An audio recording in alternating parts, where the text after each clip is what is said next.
Selamat malam para pemirsa, ketemu lagi di Hot Room dengan saya, Hotman Paris. Heboh adanya wacana oleh pemerintah Indonesia mengenakan harga tiket yang sangat mahal untuk bisa naik ke Candi Borobudur. Katanya ini untuk dana konservasi, padahal dana konservasi itu sudah ada. Akibatnya apa? Kamu-kamu yang pendapatan rendah seperti UMR nggak bakal bisa naik lagi ke Candi Borobudur. Yang bisa naik nanti Hotman Paris dengan para asprinya yang cantik.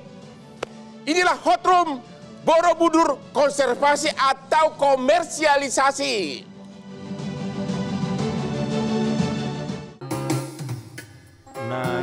Naik ke atas candi, kok mesti bayar lagi?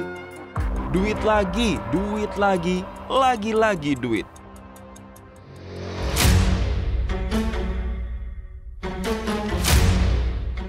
Please deh, harga minyak goreng belum turun, Pertalite dan solar mau naik.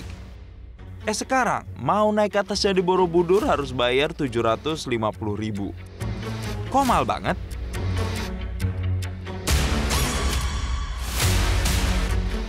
Katanya Candi Borobudur ini perlu dijaga biar tidak rusak. Tapi kok malah bikin harga baru selain harga tiket masuk? Kalau tujuannya untuk konservasi, pembatasan wisatawan yang naik ke candi saja kan sudah cukup. Bila perlu, tidak diperbolehkan naik sama sekali aja. Tapi tidak ada pengecualian. Ini kok malah membuat kesenjangan. Itu sama artinya keindahan puncak Candi Borobudur hanya bisa dinikmati oleh orang-orang berduit. Tapi bagi yang kere, hanya bisa melihat sambil gigit jari. Hoters, yuk kita kawal kebijakan ini mumpung belum final. Semoga wakil rakyat, para menteri, dan Bapak Presiden yang nanti memutuskan benar-benar memberikan keputusan yang bijak. Sehingga masyarakat kecil pun masih bisa menikmati keindahan dari salah satu keajaiban dunia ini.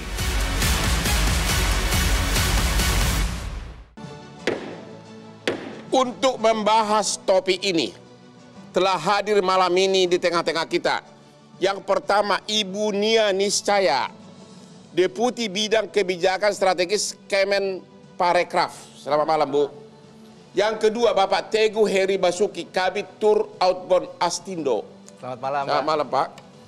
Yang ketiga, Bapak Romo Asun Gautama, Wakil Sekretaris Jenderal DPP Walubi. Selamat malam, Bang. Selamat malam, Pak. Berikutnya, Bapak Asril Ashari, pengamat pariwisata. Selamat malam, Pak.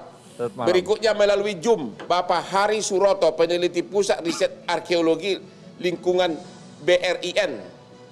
Berikutnya melalui Zoom, Bapak Saiful Huda, Ketua Komisi 10 DPR RI dari fraksi PKB. Malam, Bang. Selamat malam, Pak.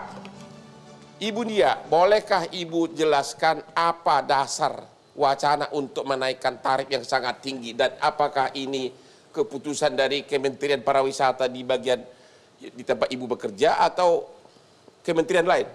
Baik, terima kasih, Bang. Ya. Jadi yang pertama ini wacana, yang kedua soal harga itu adalah bagian kecil dari keseluruhan aspek dalam menata kawasan Borobudur. Bagian kecil? Bagian kecil dari, karena ada aspek besar sebagai sebuah kawasan. Tapi hal yang paling sekali mendasari adalah lebih kepada pendekatan yaitu konservasi, Bang. Jadi preservasi, dan itu di bawah Kementerian Kebudayaan. Kalau benar diterapkan 750.000, kenapa tarifnya itu 750.000 lokal, $100 atau 1,4 juta untuk asing? Apa kira-kira, boleh nggak Ibu kasih bocorannya? Kalau alasannya untuk agar orang tidak rame-rame naik karena terlalu mahal, berarti yang bisa naik itu hanya orang kaya.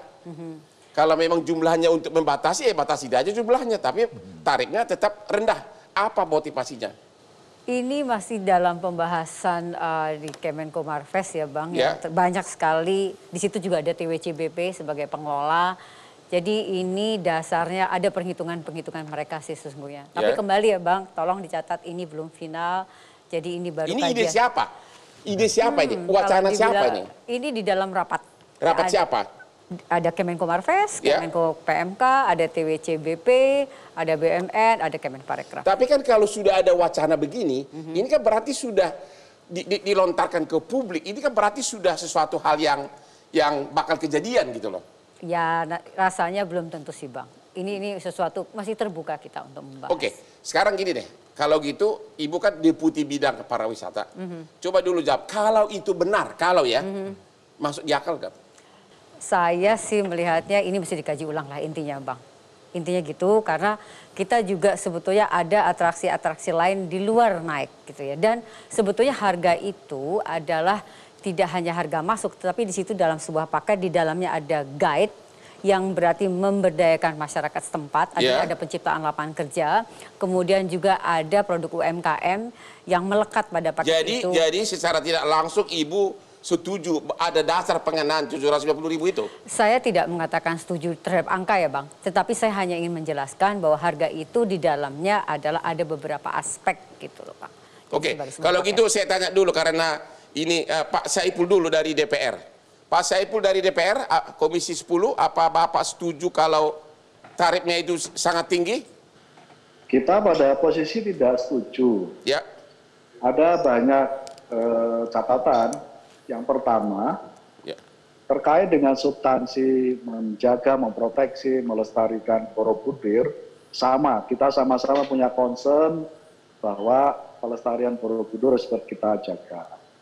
Tapi pengenaan kemahalan naik di puncak Borobudur itu sesuatu yang berbeda karena hasil rekomendasi dari Balai Konservasi Borobudur sendiri yang dikeluarkan oleh Kemendikbud menyatakan bahwa hanya 120 orang per hari kalau mau menjaga konservasi. Nah sementara teman-teman dari PT TWC memperkirakan diperbolehkannya sehari 1.200. Ya. Supaya 1.200 dilakukanlah pengenaan kenaikan. Jadi logikanya nggak ketemu antara menjaga konservasi dengan menaikkan tarif karena konservasi harus bisa dijaga kalau setiap hari hanya 120. Jadi saya melihat ini pendekatan komersial bukan dalam rangka konservasi. Itu satu catatannya, Bang. Menurut Bapak yang motivasi komersial siapa? Yang mau mencari duit siapa nih? PTWC yang ini di bawah BUMN. Oh, jadi yang mau mencari duit pengelolanya? Betul, itu satu ya. Ya. Yang kedua, ini kalau ini diberlakukan akan ada situasi ketidakadilan yang diciptakan. Diskriminasi itu maksudnya? Di mana diskriminasi orang yang nggak punya duit pasti nggak bisa naik.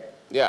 Itu catatan yang kedua. Yang ketiga, saya merasa pada konteks prosedur pembuatan kebijakan terkait dengan ini juga saya kira kurang pas karena hanya diputuskan sepihak oleh teman-teman PTWC dan kementerian yang lain yang termasuk selama ini mengurus Candi Borobudur tidak dilibatkan secara serius.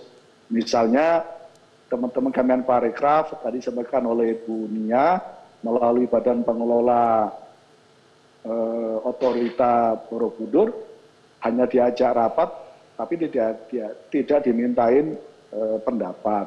Teman-teman dari Kemendikbud juga sama. Jadi pada substansi pengambilan keputusan juga masih bermasalah. Setahu saya dana untuk konservasi itu sudah ada dari Kementerian Mendikbud. Ya, itu dananya mau dikemanain nanti? Itu. Betul. Nah, kita tanya saja ke teman-teman TWC. Ya, jadi ada tiket masuk 250.000, tapi ada dana konservasi dulu dari Kementerian Pendidikan dan Kebudayaan. Ini kan jadi double ini duitnya. Itu duitnya mau dikemanain, Pak? Kalau semangatnya itu untuk dana konservasi, menurut saya termasuk yang tidak pas. Karena dana konservasi sudah ada dananya sendiri. Jadi sekali lagi ini perlu duduk bersama dan kita minta supaya ini di stop dulu, jangan diberlakukan sampai memastikan bahwa tidak ada pengenaan kenaikan kemahalan 750.000 itu. Kita minta untuk di stop dulu. Oke, karena masih banyak cara lain, Bang. Kita istirahat dulu, nanti kita akan lanjut berdiskusi lagi.